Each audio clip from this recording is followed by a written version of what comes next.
Quem é aquele que conduz o nosso coração ao local certo quando nos desviamos? Quem de fato pode restaurar a esperança quando o coração chora? Quem pode de fato nos trazer a justiça que tanto nós precisamos? É isso que veremos agora sobre o servo do Senhor. Olá!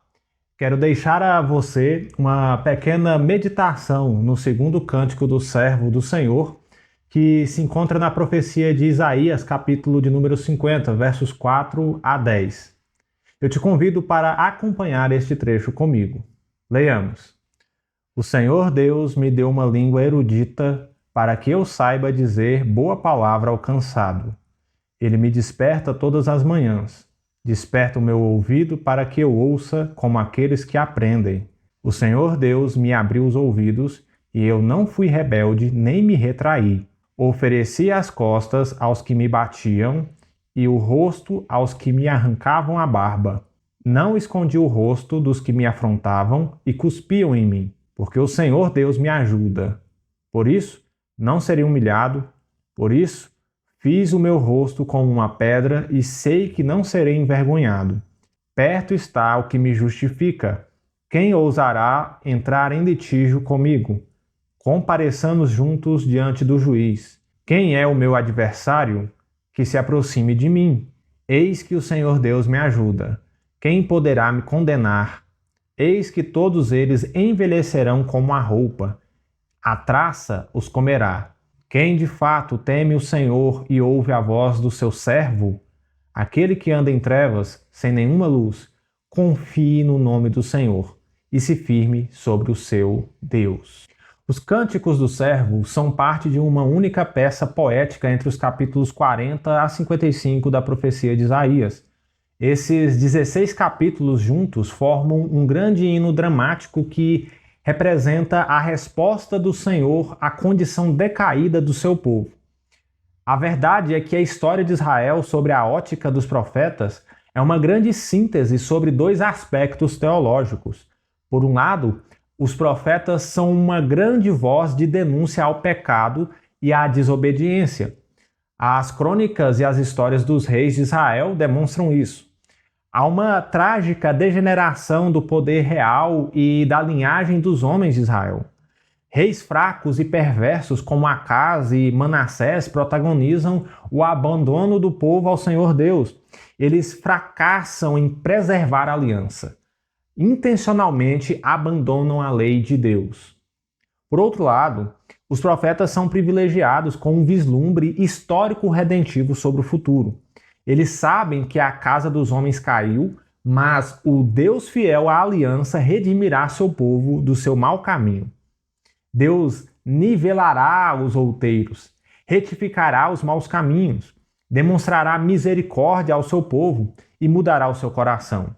Deus, de fato, manifestará a sua glória e salvará os homens caídos. Esta é a mensagem. Portanto, um aspecto fundamental do movimento profético é a teologia da esperança. E a esperança está contida em um único nome dentro da visão profética. Chama-se Messias. De forma que a principal função profética nos períodos pré-exílio e exílio será filtrar os anseios do povo para este Messias, prometido pelos profetas e pela própria lei. Isaías chama este Messias de servo do Senhor. E nessa formidável peça poética entre os capítulos 40 e 55 de Isaías, o Messias protagoniza os momentos altos do grande drama da redenção. São 4 momentos que o servo do Senhor aparece e rompe o fluxo do drama e contracena um momento solo. Isaías capítulo 42, versos 1 a 9, Isaías 49, verso 1 a 9, Isaías 50, versos 4 a 9 e Isaías 52, verso 12 a Isaías 53, verso 12. 4 momentos, 4 cânticos do servo que irá sanar a esperança de seu povo caído.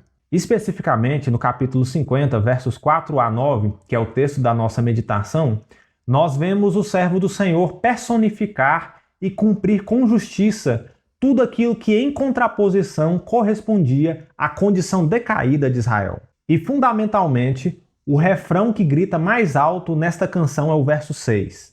Abre aspas. Ofereci as costas aos que me batiam e o rosto aos que me arrancavam a barba. Não escondi o rosto dos que me afrontavam e cuspiam em mim. Este segundo cântico do servo basicamente demonstra o contraste que existe entre o caráter do servo do Senhor e o caráter decaído do seu povo.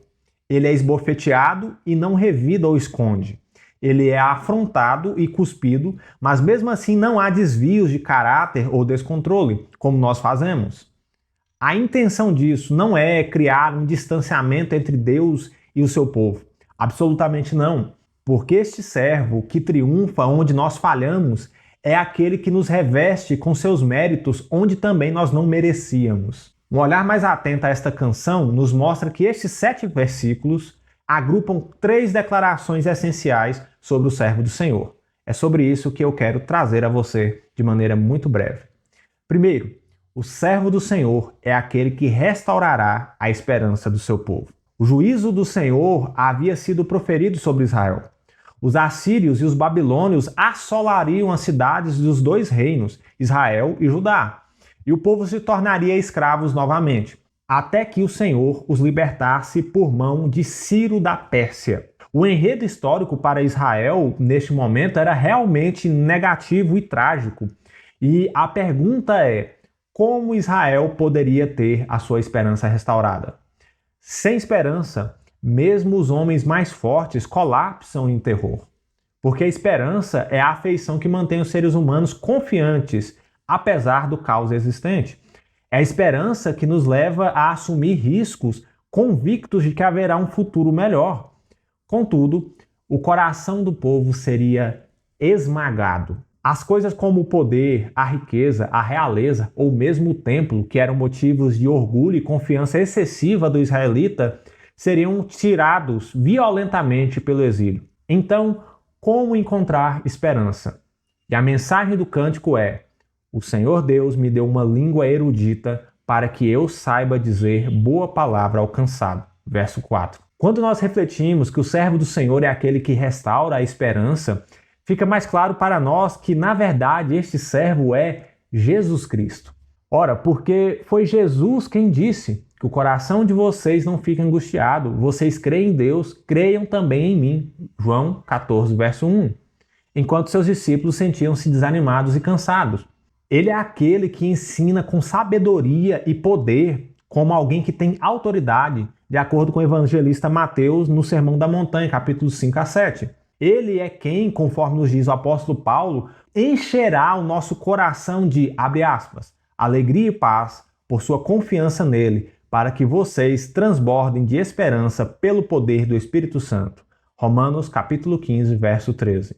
Jesus é a esperança, porque mesmo embora a sua presença física não esteja conosco, ele nos enviou o Consolador amado para aquecer nossos corações quando o nosso mundo desmorona. Quando o coração é abatido, é a voz do servo do Senhor que o seu coração precisa ouvir. Segundo, o servo do Senhor é aquele que reveste o seu povo com a sua própria justiça. Os versos 6, 7 e 9 dessa canção do servo nos mostram um servo que é atacado por seus inimigos. O verso 6, por exemplo, fala que ele é agredido por violência física. E aqui nós temos mais um correspondente que aponta para o martírio de Jesus. Jesus foi difamado por seus adversários, os fariseus e escribas do seu tempo. Enquanto caminha para a cruz, ele será brutalmente torturado em seu corpo. Os evangelhos mostram que Jesus foi esbofeteado, cuspido, zombado e morto na crucificação romana. E aqui o servo é aquele que não revida seus inimigos. E a razão clara para isso é a sua confiança no Senhor. Por 2 vezes a canção do servo entoa o refrão: o Senhor Deus me ajuda, versos 7 e 9. Quando olhamos para o ensino apostólico, nós descobrimos que o caráter de Jesus e a sua obediência à lei acumula justiça sobre si, pois, embora sendo tentado como nós, ele não falhou. E isso se aplica também a Israel. A casa de Israel havia definitivamente abandonado a lei e quebrado a aliança. E o servo tipifica justamente o caráter que deveria ter sido demonstrado por Israel. Então, porque ele é justo, ele entoa: Perto está o que me justifica. Quem ousará entrar em litígio comigo? Compareçamos juntos diante do juiz. Quem é o meu adversário? Que se aproxime de mim.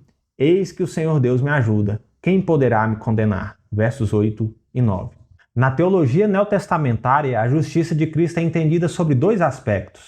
Jesus é condenado a uma morte que não merecia. Ele assume sobre si a ira que deveria ser depositada sobre nós. Em contrapartida, a justiça que ele acumula em razão da sua obediência e martírio é compartilhada e depositada sobre o seu povo. De forma que, onde fracassamos, ele é aquele que nos sustenta. Nós recebemos a sua justiça enquanto ele recebe a nossa punição. Terceiro, o servo do Senhor é aquele que conduz o seu povo a Deus. O verso 10 conclui o cântico com um convite do servo do Senhor. Quem de vocês teme o Senhor e ouve a voz do seu servo? Aquele que anda em trevas, sem nenhuma luz, confie no nome do Senhor e se firme sobre o seu Deus. Verso 10. Se o problema de Israel era ter desviado seu coração do Senhor, o Messias é aquele que, depois de libertar o seu povo, o conduz de volta ao caminho. E o caminho de volta sempre será Deus. E o servo fala sobre duas coisas que precisam nos fazer refletir sobre o nosso retorno a Deus. Ele fala de confiar no nome do Senhor. Nós temos um grande problema de confiança, haja visto que confiamos em uma série de coisas materiais. E se não as temos, a nossa confiança é perdida. Ele também fala sobre firmar-se sobre o Senhor. Isso complementa o que significa confiar. Confiar é ter Deus como apoio.